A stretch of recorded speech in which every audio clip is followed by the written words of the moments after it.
Walking into the Ronald McDonald House, I was terrified. I was unsure of a lot of things. I kept asking myself, like, why am I here? Why am I here? Why is this happening to me?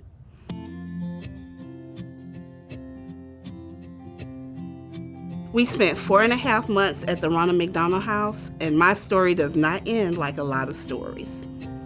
Marie was born at 23 weeks, 5 days, weighing a whopping 12 ounces.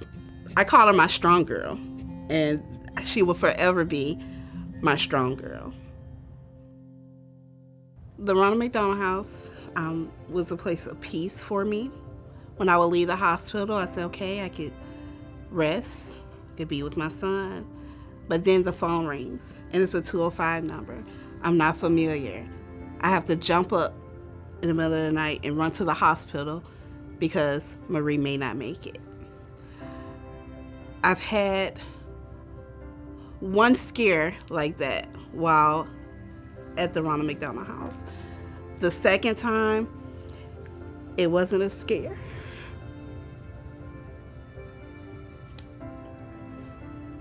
That was November 29th. My strong girl, because she is that and always will be, did what she come to do. And she passed away November 29th. But she is forever my strong girl. During the time, that 4.5 months that Braxton and I were staying at the Ronald McDonald House, I'm excited that he still had his sense of normalcy. We set it up where the bus would come and pick up Braxton every day.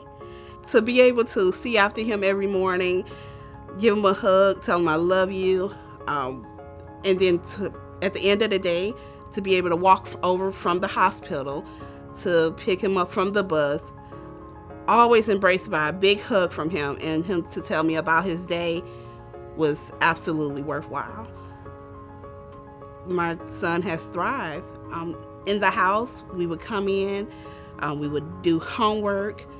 After homework, there's something that he didn't get much at home. He was able to go out and play on the playground and meet other children that are there in the house. And I've seen just how compassionate my son is just from being there in the house.